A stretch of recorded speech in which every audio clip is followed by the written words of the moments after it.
teman-teman, di sekitar kita, baik di jalan, tempat umum, maupun media sosial, masih banyak ditemukan tulisan yang tidak sesuai dengan kaidah ejaan bahasa Indonesia. Padahal penggunaan ejaan yang tepat sangat penting agar informasi dapat dipahami dengan jelas dan terlihat lebih profesional. Pada video ini, saya akan membahas 5 contoh kesalahan ejaan yang sering ditemukan di ruang publik, beserta perbaikannya sesuai dengan kaidah yang berlaku.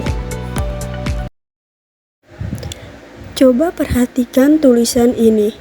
Dijual tanpa perantara. Sekilas terlihat benar, tapi sebenarnya ini salah. Penulisan yang benar adalah dijual tanpa perantara. Kenapa? Karena di pada kata dijual berfungsi sebagai imbuhan, bukan kata depan. Jadi harus ditulis digabung dengan kata dasarnya. Berbeda dengan di sebagai kata depan. Misalnya di rumah atau di jalan yang justru harus dipisah. Jadi jangan sampai tertukar ya. Sekarang kita lihat contoh berikutnya. Apotik sehat. Penulisan ini masih salah. Yang benar adalah apotek sehat. Banyak orang terbiasa menulis apotik, padahal menurut KBBI bentuk bakunya adalah apotek. Kesalahan seperti ini sering terjadi karena kebiasaan dalam pengucapan sehari-hari.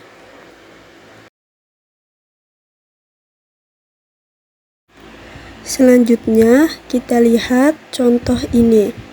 Zaman sekarang serba online. Kata zaman di sini tidak baku.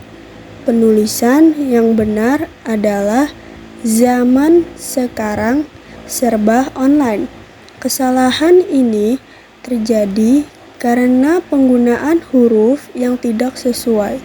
Jadi, pastikan kita menggunakan bentuk kata yang benar, yaitu zaman dengan huruf Z.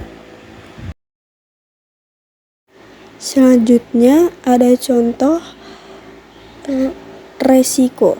Kata resiko masih sering digunakan, tetapi sebenarnya tidak baku. Penulisan yang benar adalah risiko. Ini adalah contoh kesalahan yang sering terjadi karena sudah terbiasa digunakan dalam kehidupan sehari-hari. Terakhir, kita lihat contoh ini. Hati-hati, sedang ada perbaikan jalan. Penulisan ini kurang tepat.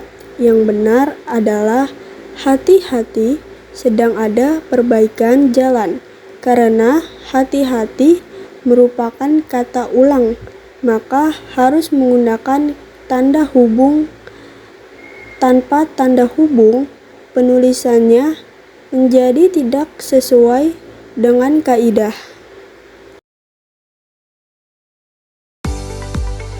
Dari beberapa contoh tersebut, dapat disimpulkan bahwa kesalahan ejaan masih sering terjadi di sekitar kita. Oleh karena itu, penting bagi kita untuk lebih memperhatikan penggunaan bahasa Indonesia yang baik dan benar, terutama dalam ruang publik. Dengan penggunaan ejaan yang tepat, informasi dapat disampaikan dengan lebih jelas dan mudah dipahami. Terima kasih atas perhatian teman-teman. Semoga video ini bermanfaat. Sampai jumpa.